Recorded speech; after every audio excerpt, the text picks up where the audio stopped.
بسم اللہ الرحمن الرحیم۔ السلام علیکم، میں ہوں مدثر علی اور آپ دیکھ رہے ہیں میرا یوٹیوب چینل اسلامک ہیروز۔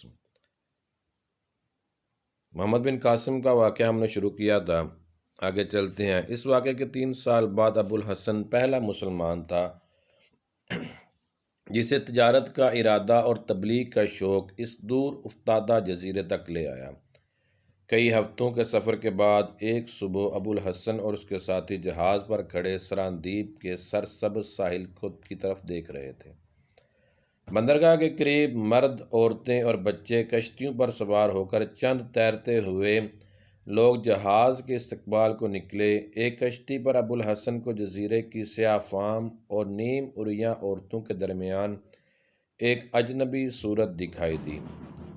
اس کا رنگ سرخ و سفید اور شکل و صورت جزیرے کے باشندوں سے بہت مختلف تھی۔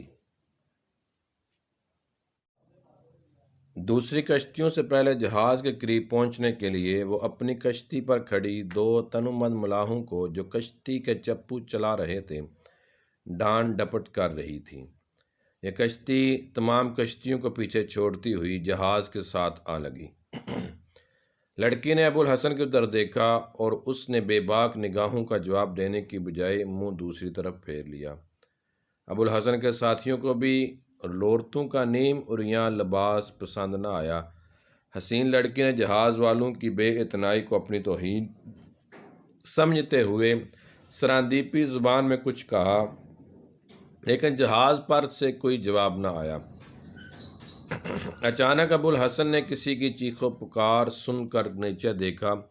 کشتی سے 8-10 گز کے فاصلے پر وہی خوبصورت لڑکی پانی میں غوطے کھا رہی تھی اور کشتی والے اس کی چیخ و پکار کے باوجود سخت بے اعتنائی سے اس کی طرف دیکھ رہے تھے۔ ابو الحسن نے پہلے رسی کی سیڑھی پھینکی، لیکن جب اس بات کا یقین ہو گیا کہ لڑکی کے ہاتھ پاؤں جواب دے رہے ہیں اور وہ سیڑھی تک نہیں پہنچ سکتی تو وہ کپڑوں سمیت سمندر میں کود پڑا۔ لیکن لڑکی اچانک پانی میں غائب ہو گئی اور وہ پریشان ہو کر ادھر ادھر دیکھنے لگا۔ اتنی دیر میں بہت سی کشتیاں جہاز کے گرد جمع ہو چکی تھیں اور جزیرے کے باشندے قہقہے لگا رہے تھے۔ ابو الحسن نے 3 مرتبہ غوطہ لگانے کے بعد دل برداشتہ ہو کر سیڑھی کی رسی پکڑ لی اور وہ جہاز پر چڑھنے کا ارادہ کر رہا تھا کہ اوپر سے اس کا ساتھی چلانے لگا، وہ ادھر ہے، جہاز کی دوسری طرف وہ ڈوب رہی ہے، شاید کسی مچھلی نے پکڑ رکھا ہے۔ مقامی مردوں اور عورتوں نے پھر کہکہ لگایا۔ ابو الحسن لڑکی کے جہاز کی دوسری طرف پہنچنے کی وجہ نہ سمجھ سکا۔ تشویش اور حیرانی کے ملے جلے جذبات کے ساتھ اس نے جلد ہی پھر غوطہ لگایا اور جہاز کے نیچے سے گزرتا ہوا دوسری طرف پہنچ گیا۔ وہاں کوئی نہ تھا۔ اوپر سے اس کا وہی ساتھی شور مچا رہا تھا۔ وہ ڈوب گئی، اسے مچھلی نگل گئی۔ ابو الحسن مایوس ہو کر پھر دوسری طرف پہنچا۔ اس دفعہ لوگوں کے کہکہوں میں اس کے ساتھی بھی شریک تھے اور ایک عرب نے کہا، آپ آ جائیے، وہ آپ سے بہتر تیر سکتی ہے۔ ابو الحسن نے کھسیانہ ہو کر سیڑھی پکڑ لی، لیکن ابھی وہ ایک ہی پاؤں اوپر رکھا تھا کہ کسی نے اس کی ٹانگ پکڑ کر پانی میں گرا دیا۔ اس نے سنبھل کر ادھر ادھر دیکھا تو لڑکی تیزی سے سیڑھی پر چڑھ رہی تھی۔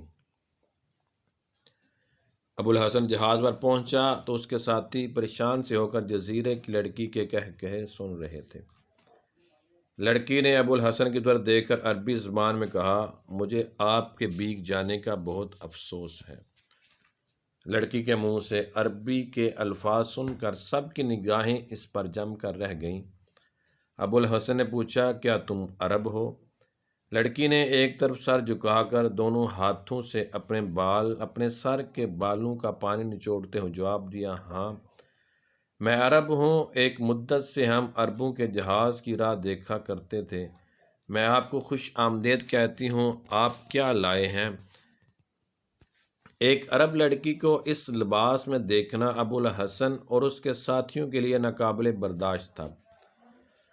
وہ پریشان ہو کر ایک دوسرے کی طرف دیکھ رہے تھے۔ لڑکی نے اپنے سوال کا جواب نہ پا کر پھر پوچھا، میں پوچھتی ہوں، آپ کیا مال لائے ہیں؟ آپ حیران کیوں ہیں؟ کیا عرب عورتیں تیرنا نہیں جانتی؟ آپ کیا سوچ رہے ہیں؟ اچھا میں خود دیکھ لیتی ہوں۔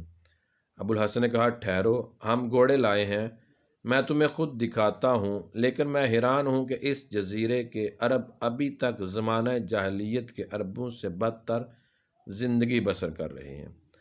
کیا انہیں انسانوں کا سا لباس پہننا اور مردوں سے حیا کرنا کسی نے نہیں سکھایا؟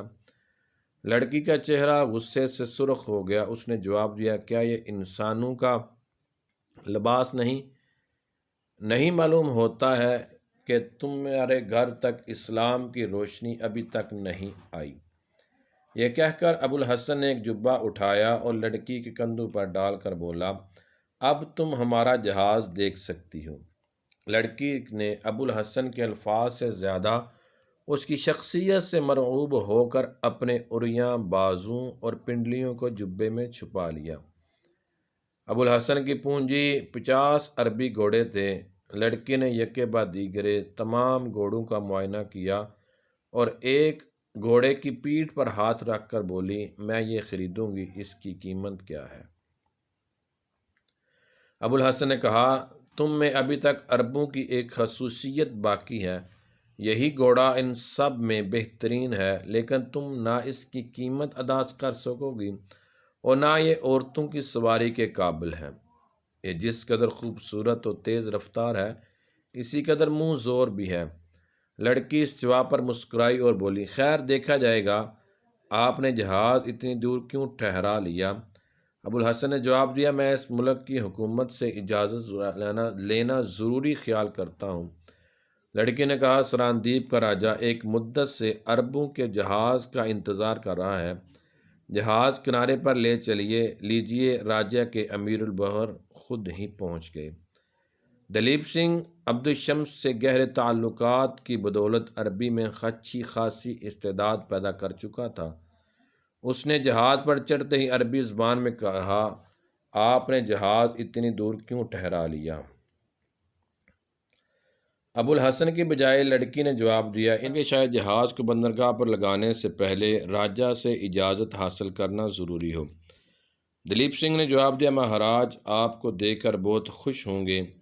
لڑکی نے کہا میں جاتی ہوں، لیکن اس بات کا خیال رہے کہ وہ سفید گھوڑا میرا ہے اور میں اس کے منہ مانگے دام دوں گی۔ یہ کہہ کر لڑکی نے جبہ اتار کر ایک عرب کے کندھوں پر پھینک دیا اور بھاگ کر سمندر میں چھلانگ لگا دی۔ عبدالشمس کو عربوں کے جہاز کی آمد کی اطلاع مل چکی تھی۔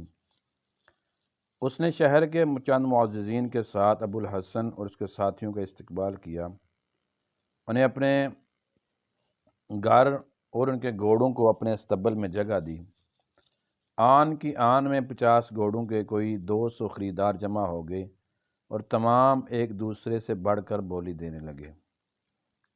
دلیپ سنگھ نے مشورہ دیا کہ راجہ کو دکھائے بغیر کوئی گھوڑا فروخت نہ کیا جائے، ممکن ہے وہ تمام گھوڑے خرید لیں۔ عبدالشمس نے دلیپ سنگھ کی تائید کی۔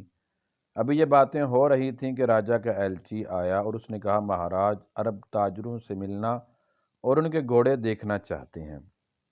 دلیپ سنگھ نے ایلچی سے کہا تم جاؤ اور مہاراج سے کہو کہ ہم ابھی آتے ہیں۔ یہ کہہ کر ابو الحسن سے مخاطب ہوا ایک گھوڑا شیخ عبدالشمس کی بیٹی نے اپنے لیے منتخب کیا ہے، میرا خیال ہے کہ اسے یہیں رہنے دیا جائے۔ ابو الحسن نے کہا اگر شیخ خود اپنے لیے لینا چاہتے ہیں تو مجھے عذر نہیں، لیکن وہ لڑکیوں کی سواری کے قابل نہیں، وہ بہت سرکش ہے۔ ایک طرف سے آواز آئی نہیں ابا جان، ان کا خیال ہے کہ ہم اس کی قیمت ادا نہیں کر سکیں گے۔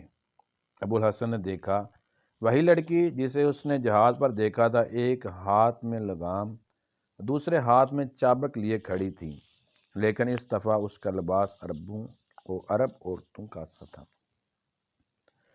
ابو الحسن نے قدر خفیف ہو کر کہا اگر مجھ پر اعتبار نہیں آتا تو تم خود دیکھ لینا، اگر تم اسے لگام بھی دے سکو تو یہی گھوڑا تمہارا انعام ہوگا۔ لڑکی تیزی سے قدم اٹھاتی ہوئی استبل کی طرف بڑھی، باقی سب لوگ بھی اس طرف چل دیے۔ لڑکی تمام گھوڑوں پر ایک سرسری نگاہ ڈالنے کے بعد سفید گھوڑے کی طرف بڑھی۔ گھوڑے نے اسے دیکھتے ہی چارہ چھوڑ کر کان کھڑے کر لیے۔ لڑکی نے گھوڑے کو تھپکی دی اور وہ پچھلی ٹانگوں پر کھڑا ہو گیا۔ اسے دیکھ کر دوسرے گھوڑے رسے توڑانے لگے۔ ابوالحسن نے کہا ٹھہرو، اور آگے بڑھ کر گھوڑے کا رسہ کھول کر باہر لے آیا اور اسے ایک درخت کے ساتھ باندھ کر کہنے لگا اب آپ ہمت آزمائی کر سکتی ہیں۔ لڑکی نے اچانک